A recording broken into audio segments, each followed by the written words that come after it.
임대사업자가 소상공인 임차인의 임대료를 인하해 지급받는 경우 임대료 인하액의 최대 70%를 소득세 또는 법인세에서 공제하는 제도를 착한 임대인 세액공제 제도라고 하는데요. 올해 말까지 운영될 예정이었던 착한 임대인 세액공제 제도가 2025년 말까지로 1년 더 연장됐습니다.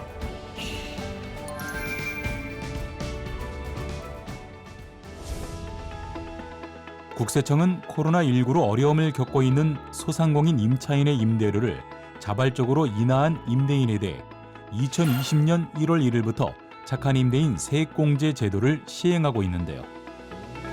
그렇다면 착한 임대인 세액공제를 받기 위해서는 어떤 요건들을 더 충족해야 하고 어떻게 신청하면 되는지 지금부터 하나씩 살펴보겠습니다. 먼저 착한 임대인 세액공제는 상가 건물에 대한 부동산 임대 사업자 등록을 한 자가 받을 수 있으며 임차인은 소상공인 기본법 제2조에 따른 소상공인으로 해당 건물에 2021년 6월 30일 이전부터 계속해서 임차해 영업 목적으로 사용하고 있어야 하고 상가 임대인과 특수관계인이 아니어야 하는데요. 또한 임대차 계약 종료 전 폐업자의 경우 폐업하기 전에 위 요건에 해당해야 하며 2021년 1월 1일 이후에 임대차 계약 기간이 남아 있어야 합니다. 이때 임차인 소상공인 여부는 소상공인 시장 진흥공단에서 발급하는 착한 임대인 세액공제용 확인서로 확인되므로 세액공제 적용을 받기 위해서는 임차인으로부터 착한 임대인 세액공제용 확인서를 발급받아 확인해야 합니다. 다만 임대인이 해당 과세연도 중 또는 과세연도 종료일부터 6개월이 되는 날까지 보증금 임대료를 인하 직전보다 인상했거나 재계약, 갱신 등을 하면서 5%를 초과해 인상한 경우에는 임대료를 인하했다고 하더라도 세액공제를 받을 수 없는데요. 또한 임대인이 공제 요건을 갖추었더라도 복식부기 의무자가 추계 신고하거나 무신고 또는 기한 후 신고한 경우 과세표준 확정 신고를 한 자가 신고 내용에 탈루 또는 오류 등이 있어 과세표준과 세액을 경정하거나 경정할 것을 미리 알고 제출한 경우로서 부정과소에 해당하는 경우 사업용 계좌를 개설하지 않거나 현금 영수증 미감행 등의 의무 불이행자인 경우 공제에서 배제됩니다.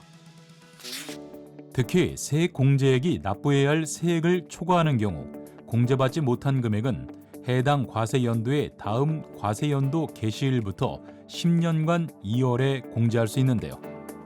2월 공제세액이 있는 경우에는 세액 공제액 조정 명세서를 작성해 제출해야 합니다.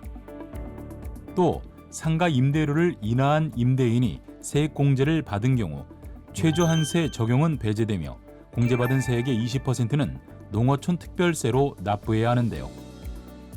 이 밖에도 상가 임대료 인하의 계산 시 보증금을 임대료로 환산한 금액은 세액공제 적용 대상에서 제외하며 착한 임대인 세액공제 대상은 임대 보증금 규모와는 관련이 없습니다.